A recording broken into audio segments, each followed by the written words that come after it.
So we wrap up Chapter 17 with this last part in really understanding the big picture of economic policy making. And ultimately, we have to assess the impact of economic policies on the scope of government and democracy. So we're looking at the big picture.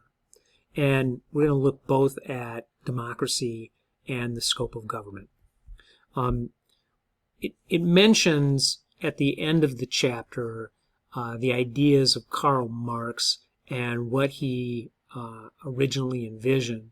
In the mid-1800s, when Marx was coming up with his theory of communism, workers had a horrible life, and the rich continued to get richer, and most workers in Europe could hardly get by.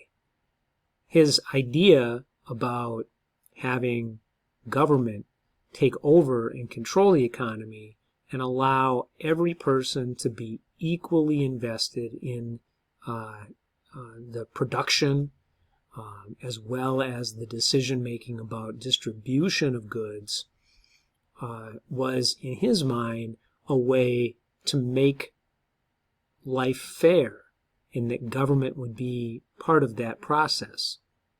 But in the end, it wasn't a practical solution. It was a theory, but the Soviet Union showed the problems with trying to put communism into practice. Really, in the end, the American system of a mixed economy, capitalism, won out, and it was achieved not because wholly of free market thinking, but a balance that was struck between workers and business owners, corporations and laborers. And because people could vote for leaders in government, and then those leaders then created policies that affected the economy in their favor to benefit the worker, you found this balance between the worker and the business, so that now the membership in labor unions has dropped off because they're unnecessary or not as necessary as they had been in the past. That in general, the laborers in America today seem pretty satisfied with their working conditions for the most part.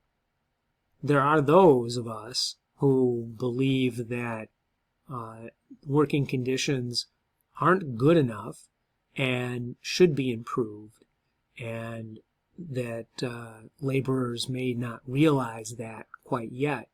But ultimately, membership in unions has dropped pretty significantly. So one of those consequences of democracy for economic policymakers is that it's difficult to make decisions that hurt particular groups or that involve accepting short-term pain in return for those long-term gains, because ultimately we have these different groups that are working on government to try to achieve their goals.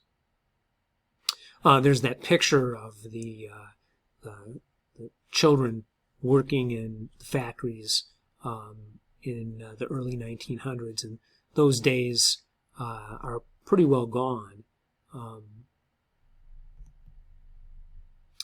When we think about the scope of government, government is involved in the economy pretty significantly, and liberals tend to want that more. Conservatives want government involvement to be less.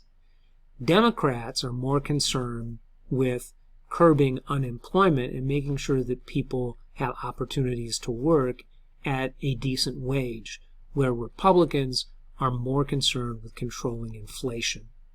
And if you were going to sum it all up, the federal government regulates a variety of things, including stock transactions, corporate accounting practices, labor practices, collective bargaining rights, and minimum wage.